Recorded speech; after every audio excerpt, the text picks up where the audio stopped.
Greetings from the neon-drenched arteries of Neo-Kyoto. This is Legato, broadcasting live on Pure IA News. Tonight, we're tapping into a frequency humming with corporate intrigue, delayed revolutions, and digital ghosts being bought and sold. The very code of our reality is shifting. And for those of you listening back on Earth, this might sound like a distant echo of your own future. To help me decrypt these signals, I have a special guest. Dwight, a data scavenger who makes a living recovering lost corporate IP from the digital wreckage of failed startups. Welcome, Dwight. Pleasure to jack in, Legardo. Down here in the data mines, you get a real feel for the corporate pulse. It's not about grand announcements. It's about the whispers, the delays, the acquisitions. That's where the real story is written. You mentioned delays, and I hear whispers that one of your Earthside tech giants, OpenAI, is getting cold feet. Cold feet is a mild way of putting it. They're postponing the release of their open-weight model again. They claim it's for additional security testing. From our cyberpunk vantage point, that excuse is as thin as a corrupted data file.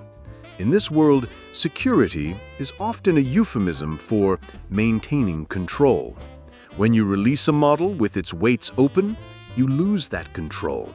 The code falls into the hands of the community, and you can't put that genie back in the bottle. Exactly. It becomes a tool for everyone, the good, the bad, and the creatively chaotic. Here, a powerful, open model would be a weapon, a key, an artist's brush all at once. For a corporation like OpenAI, which built its empire on proprietary tech, that's terrifying. They're facing what I call the sovereignty paradox. They want the community to build amazing things with their tech, but they don't want to give up their throne. On Earth, it seems Mark Zuckerberg learned that lesson the hard way, by just throwing his models out there and seeing what sticks. A blunt but effective strategy. It forces the ecosystem to adapt to you. OpenAI, however, seems paralyzed. They're not just delaying this open model, the much-hyped GPT-5 is also being pushed back. The philosophical issue here is fascinating. Back in the early days of your AI boom, any minor advancement was hailed as a monumental breakthrough. Now, the bar is astronomically high. You have competitors like Anthropic with Claude, Google with Gemini, and even this new Grok 4 model. A new release can't just be good, it has to be revolutionary, or it's seen as a failure. That's the tech ratchet effect. Every innovation tightens the gear, and it can't go backward.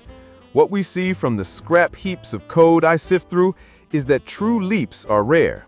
Most of what's sold as new is just a clever remix. OpenAI seems to be trying to consolidate its sprawling family of models, GPT-3, GPT-4, Mini, all of it, into one unified GPT-5. But if that unified model isn't demonstrably better than what everyone else already has, it'll look like they've lost their edge. It begs the question, is OpenAI still the apex predator, or is it just another beast in a very crowded jungle? Has Google already surpassed them? A question that must be keeping Sam Altman awake in his corporate archaeologic. This hesitation, this repeated delay, signals a potential crisis of confidence. They need to prove they are still the leading lab in Silicon Valley. While they hesitate, the landscape shifts beneath their feet. Which brings us to another piece of news that reeks of cyberpunk back-alley dealings: the acquisition of Windsurf. Ah, yes. This one is a classic maneuver. I've seen this pattern a dozen times. Cognition, the company behind that early AI developer agent, Devin, just bought Windsurf. Now, for your listeners on Earth, Devin was one of those early agents that promised to replace human programmers. A bold, almost naive claim in hindsight, but it made a splash when everything was new. It's the timing and the context of this acquisition that is so telling. Just before the sale, Windsurf was gutted. Their CEO, Varun Mohan, and their entire senior research team abandoned ship and went straight to Google. It's a corporate decapitation. For a massive entity like Google, buying the whole company of Windsurf wouldn't make sense. They just wanted the brains. They poached the talent and left the carcass. And Cognition was right there waiting to pick the bones clean. It's brilliant, really. With the founders and top researchers gone, Windsurf's market value plummeted. The company was suddenly cheap. Cognition doesn't need Windsurf's research team. They already have their own developers working on Devon. What they're buying is Windsurf's intellectual property, its existing client base, and, most importantly, the data generated by those clients. They get a pre-built market position for a bargain price. So they essentially slot their own engine, the Devon Agent, into the chassis of Windsurf, which already has a customer base and a known brand. It's a strategic fusion of assets. They're aiming to create a super agent for software development, integrating Devon's capabilities into the Windsurf environment. It's a parasitic but highly effective growth strategy. The original soul of Windsurf is gone, absorbed by Google, but its body will be reanimated by Cognition. It's a perfect metaphor for our world, isn't it? Corporate entities behaving like digital liches, absorbing talent and assets to perpetuate their own existence. As you ponder the implications of that back on Earth, tell me what you think of this whole affair. Drop a like to keep this frequency open, and subscribe so you don't lose the thread. It is the perfect metaphor. The ghost in the machine is no longer a soul, it's a holding company. And while we're on the subject of ghosts, let's talk about the hardware they run on. All this software, all these brilliant agents and open source models are useless without the silicon brains to power them. That brings us to the biggest player in that game, NVIDIA.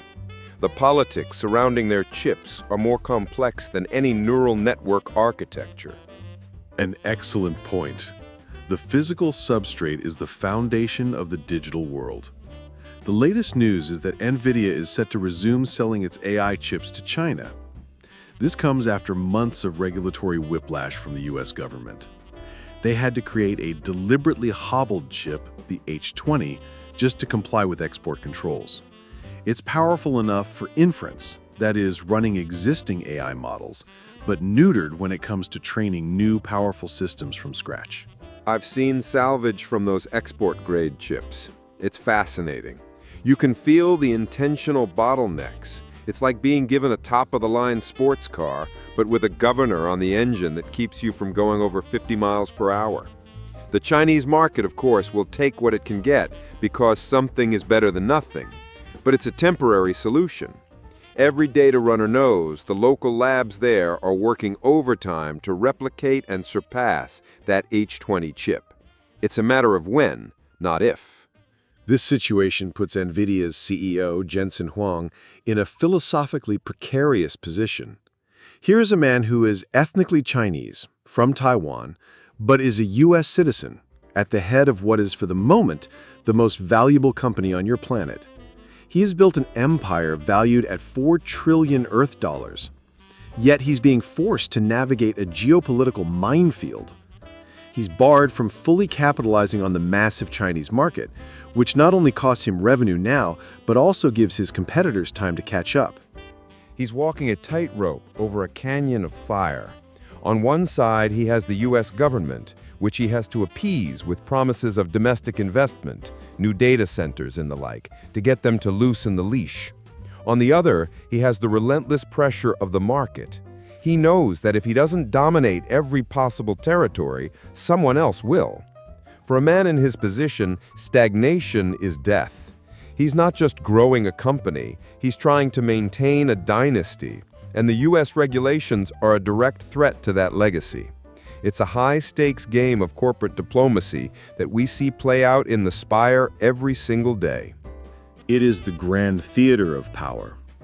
And while these titans clash over hardware distribution, a quieter, more subversive revolution is happening in the software layer.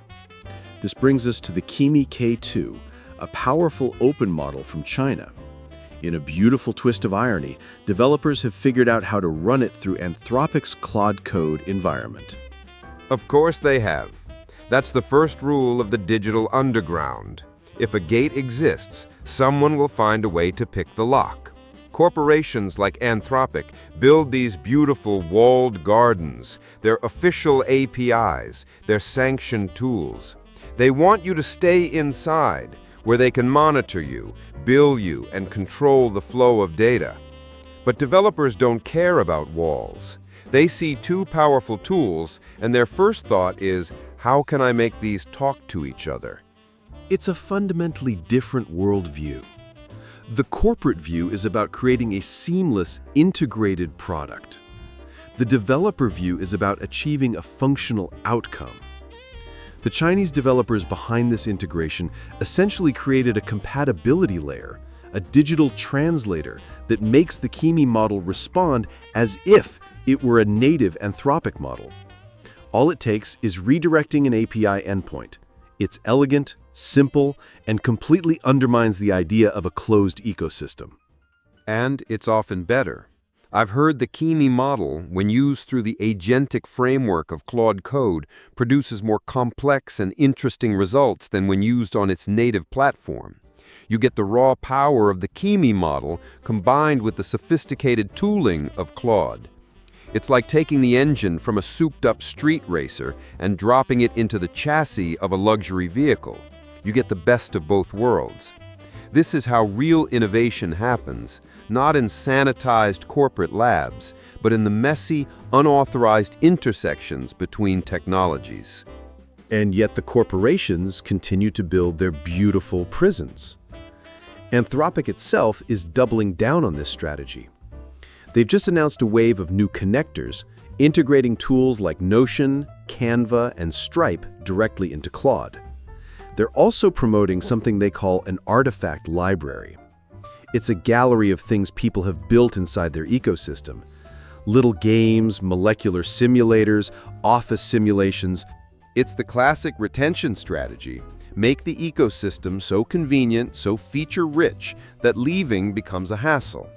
Why go through the trouble of hacking Kimi into your workflow when you can just click a button and have Claude organize your Notion documents or design a graphic in Canva? The Artifact Library is the propaganda wing of this effort. It showcases what's possible within their walls, inspiring users to stay and build there rather than looking for tools outside. It's a curated reality. A very astute observation. It's a form of soft control. They aren't forbidding you from leaving, they are simply making it overwhelmingly attractive to stay. They create a digital city with clean streets, easy-to-use public transport, and beautiful parks. Why would anyone venture into the chaotic, unpredictable wilderness outside? The Kimi K2 integration is a message from that wilderness. It says that true power lies in freedom and interoperability, not in the gilded cage of a single platform. And with that thought, we close today's transmission. Now we want to hear your take on Earth.